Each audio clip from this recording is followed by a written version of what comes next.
سوال کرتے ہیں کہ قرآن پاک کی آیت ہے کہ وَمَا كَانَ الْمُؤْمِنُونَ لِيَنْفِرُوا كَافَّةً فَلَوْلَا نَفَرَ مِنْ كُلِّ فِرْقَةٍ مِّنْهُمْ طَائِفَةٌ لِيَتَفَقَّهُوا فِي الدِّينِ۔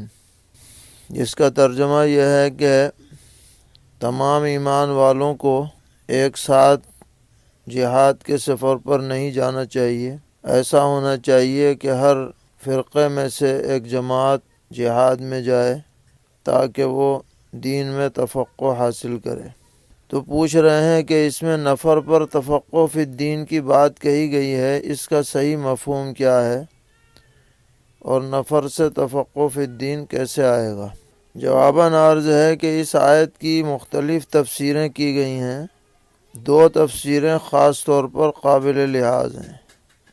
پہلی تفسیر یہ ہے کہ اللہ تعالیٰ فرما رہے ہیں کہ سب کے سب لوگوں کو جہاد میں نہیں جانا چاہیے، بلکہ ہر فرقے میں سے ایک منتخب جماعت حسب ضرورت جہاد میں جائے اور بقیہ لوگ اپنے مقام پر رہ کر نبی اکرم صلی اللہ تعالیٰ علیہ وسلم سے دینی علم حاصل کریں۔ پھر جب جہاد سے لوگ واپس آ جائیں تو جو لوگ یہاں رہ گئے تھے وہ ان واپس آنے والوں کو دین سکھلائیں۔ تو گویا کہ اس تفسیر کے اعتبار سے لیتفقہوا کا مصداق مومنین ہوں گے جو نہیں گئے ہیں جہاد میں بلکہ اپنی جگہ رہ کر تعلیم دین اور تفقہ میں وقت گزار رہے ہیں۔ یہ ایک تفسیر ہوئی، اور دوسری تفسیر اس کی یہ ہے کہ ہر فرقے میں سے ایک منتخب جماعت نبی اکرم علیہ السلام کے ساتھ جہاد میں جائے، اور چونکہ نبی اکرم علیہ السلام جہاں بھی تشریف فرما ہوں گے وہاں دینی تعلیم کا سلسلہ جاری رہے گا، اس لیے جو لوگ آپ کے ساتھ جہاد میں جائیں گے وہ دوران سفر تعلیم دین بھی حاصل کرتے رہیں گے۔ پھر جب وہ واپس آئیں گے تو جو لوگ نہیں گئے تھے سفر میں جہاد میں ان کو وہ دین سکھلائیں گے۔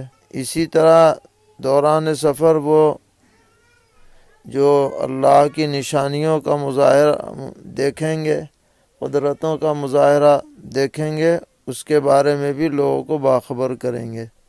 تو اس دوسری تفسیر کے اعتبار سے یتفقہوا کا مصداق طائفتٌ ہوگا، جو جماعت جا رہی ہے۔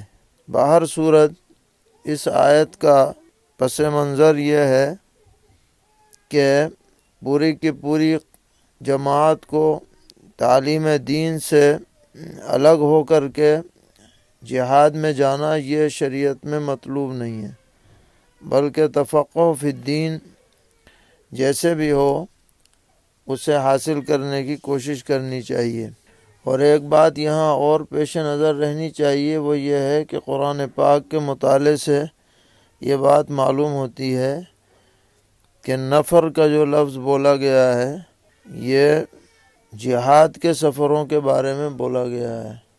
جتنی بھی آیتیں نفر کے سلسلے میں آتی ہیں ان میں سفر جہاد کے سیاق و سباق میں ان کا استعمال ہوا ہے۔ دیگر جگہوں پر بے دریغ اس لفظ کا استعمال یہ مناسب نہیں ہے، یہ قرآنی اسلوب کے خلاف ہے۔ ایک صاحب نے ہمارے پاس سوال بھیجا اور یہی حدیث پوچھی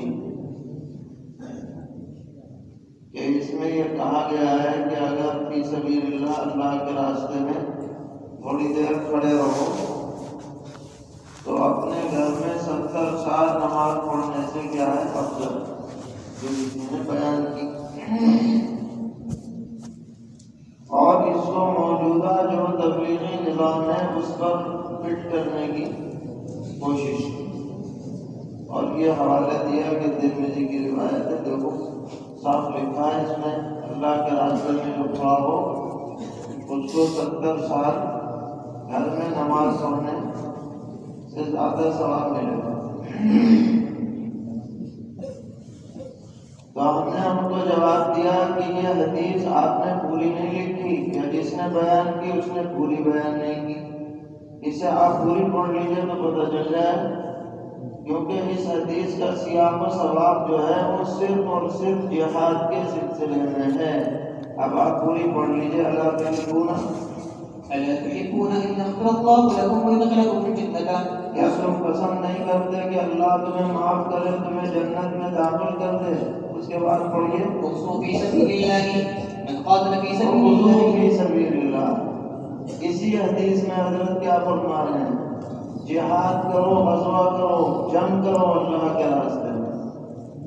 تو مکانکم فی سبیل, مقام احدکم فی سبیل اللہ کو اس آخری لائن سے ہٹا کے نہیں پڑھا جا سکتا, اس کا مطلب متعین نہیں کیا جا سکتا. اسی روایت میں, کوئی دوسری روایت نہیں ہے, اسی میں آپ ایک لائن آگے پڑھ لیجئے, اس میں جہاد کا صاف ذکر ہے, قتال کا ذکر ہے. تو جو چیز قتال کے لیے آپ نے بیان کی وہ دوسرے کے اوپر آپ کیسے فٹ کر دیں؟ تو آدھی ادھوری بات نہیں بیان کرنی, بیان کرو, پوری بیان کرو. جہاد کی اپنی جگہ جو حیثیت ہے اس کو کم نہیں کرنا چاہیے.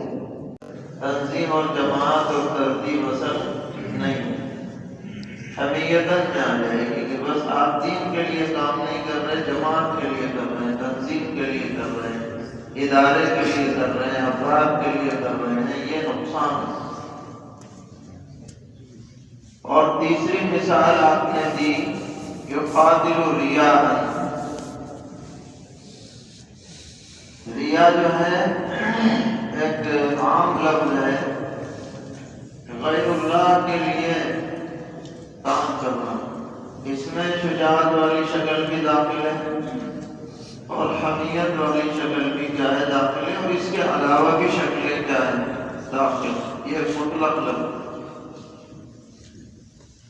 ان تینوں صورتوں میں جو محنت کرے گا وہ فی سبیل اللہ محنت کرنے والا نہیں کہلائے گا, چاہے کتنے بڑا لیبل لگا لے, لکھ لے کہ ہم فی سبیل اللہ کام کر رہے ہیں, اللہ کے لیے کر رہے ہیں, لیکن اگر یہ نیت یہ ہے ان تینوں میں سے کوئی, تو وہ فی سبیل اللہ نہیں.